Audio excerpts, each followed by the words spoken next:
پر منکر حدیث ہونے کا الزام لگتا ہے، خصوصاً عیسیٰ علیہ السلام کی واپسی سے متعلق بخاری کی حدیث کا انکار اور عورتوں کے سر ڈھانپنے جیسی باتوں کا انکار۔ سوال کوئی نہیں جی، سوال اس میں یہ ایک تبصرہ ہے۔ اس تبصرے پر میں صرف یہی عرض کر سکتا ہوں کہ کسی انسان کے بارے میں کوئی رائے قائم کرنے کے لیے ہمارے پروردگار نے ہم پر یہ ذمہ داری ڈالی ہے کہ ہم پوری سنجیدگی سے تحقیق کریں اور پھر کوئی بات کہیں۔ یہ بات جو میرے بارے میں کہی جاتی ہے یہ سفید جھوٹ ہے، یہ سری بہتان ہے۔ میری کتاب اسلام پر میزان موجود ہے، چھپی ہوئی موجود ہے، کہیں چھپی ہوئی نہیں ہے۔ آپ کے علم میں ہونا چاہیے کہ اس میں نے پورے اسلام کو بیان کیا اور 1200 سے زیادہ روایات، اس میں 1200 سے زیادہ حدیث ہیں۔ میں پوری ذمہ داری سے کہہ سکتا ہوں کہ اسلام کو پوری طرح بیان کرنے والی کسی کتاب میں اس سے زیادہ حدیث آپ کو نہیں ملیں گی۔ تو اس وجہ سے یہ محض ایک جھوٹی بات ہے جو کہی جاتی ہے۔ البتہ یہ بالکل ٹھیک ہے کہ بہت سی ایسی روایات ہیں جن کے اوپر میں تنقید کرتا ہوں، اور یہ کوئی ایسا جرم نہیں ہے جو میں نے پہلی بار کیا ہے۔ علم اور تحقیق کی دنیا میں یہ ہسٹوریکل ریکارڈ ہے۔ یہ حدیث کیا چیز ہے پہلے اس کو سمجھ لیجئے۔ رسالت مآب صلی اللہ علیہ وسلم نے قرآن دیا، سنت دی، آپ نے اس کو مسلمانوں کے حوالے کر دیا۔ مسلمانوں نے اپنے اجماع سے پورے اتفاق کے ساتھ قرآن کو بھی منتقل کیا، سنت کو بھی منتقل کیا۔ قرآن مجید بھی مسلمانوں نے ایک نسل سے دوسری نسل کو دیا۔ رسالت مآب صلی اللہ علیہ وسلم نے اس کو پڑھ کر سنایا۔ مسلمانوں میں سے جو لکھ سکتے تھے انہوں نے لکھا، جو اس کو یاد کر سکتے تھے انہوں نے یاد کیا۔ ہزاروں کی تعداد میں صحابہ کرام نے لاکھوں انسانوں کو منتقل کر دیا، وہ کروڑوں کو منتقل ہو گیا ہے۔ اس کو کہتے ہیں اجماع اور تواتر سے کسی چیز کا منتقل ہونا۔ بالکل اسی طریقے سے رسالت مآب صلی اللہ علیہ وسلم نے سیدنا ابراہیم علیہ السلام کی روایت کے مطابق حج کیا، اسی طرح سے انبیاء کے طریقے پر نماز پڑھائی، اسی طریقے سے روزے رکھے۔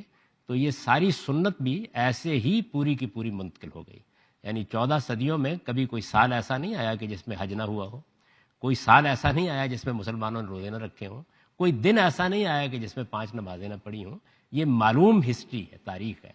تو قرآن اور سنت میں اللہ کے پیغمبروں نے دین دیا اور رسالت مآب صلی اللہ علیہ وسلم نے اس کو آخری صورت میں دنیا تک پہنچا دیا۔ اب حضور دنیا میں رہے اور 23 سال کم و بیش ایک پیغمبر کی حیثیت سے آپ نے بہت سی ذمہ داریاں انجام دیں۔ اس کے دوران میں لوگ آپ سے ملے، لوگوں نے آپ کو دیکھا، تو جس طرح ہر بڑی شخصیت کے معاملے میں ہوتا ہے، اور وہ تو خدا کے پیغمبر تھے، تو بعد میں لوگوں نے آپ کی باتیں بیان کرنا شروع کی۔ کسی نے کہا کہ میں گیا تھا، میں نے دیکھا آپ نے یہ فرمایا تھا۔ کسی نے کہا آپ فلاں موقع پر ایک تقریر کر رہے تھے، اس میں آپ نے یہ کہا تھا۔ کسی نے کہا کہ میں نے یہ سوال کیا تھا، اس کا آپ نے یہ جواب دیا تھا۔ تو اس طرح کی بہت سی باتیں بیان ہونا شروع ہو گئیں۔ یہ کیا ہے؟ یہ رسول اللہ صلی اللہ علیہ وسلم کے علم اور عمل کا ریکارڈ ہے۔ یہ لوگوں نے بیان کیا ہے، لوگوں نے بیان کیا تو اس کے بارے میں بڑی بحثیں پیدا ہو گئیں۔ بہت سی چیزوں کے بارے میں ایک عالم نے جب دیکھا کہ اس میں تو جو بات بیان ہو رہی ہے یہ بات علم عقل کی میزان پر پوری نہیں اترتی، بعض چیزوں کے بارے میں دیکھا کہ یہ بات تو قرآن کے بالکل خلاف ہے، بعض چیزوں کے بارے میں یہ معلوم ہوا کہ جو لوگ اس کو بیان کر رہے ہیں ان کا کردار ٹھیک نہیں ہے، وہ تو جھوٹی باتیں گھڑ کے بیان کرتے ہیں۔ تو پھر ہمارے ہاں ایسے بہت بڑے جلیل القدر اہل علم پیدا ہوئے جنہوں نے باقاعدہ اس علم کو اپنا علم بنایا، اور انہوں نے ان تمام چیزوں کا جائزہ لے کے جو باتیں پھیلی ہوئی تھیں، لوگ بیان کر رہے تھے، ایک بیان کر رہا تھا، 2 کر رہے تھے، 4 کرتے، ہزاروں کر رہے تھے، تو انہوں نے ان کا انتخاب کر کے کتابیں مرتب کرنی شروع کی۔ یعنی ان کا جائزہ لیا، ان پر تنقید کی، بہت سی چیزوں کو رد کر دیا، بہت سی چیزوں کو قبول کیا۔ وہ کتابیں ہیں جو بخاری ہے، مسلم ہے، یہ انسانوں کا کیا ہوا کام ہے۔ ان میں سے کسی چیز پر علمی تنقید جس طرح اس وقت جائز تھی آج بھی جائز ہے۔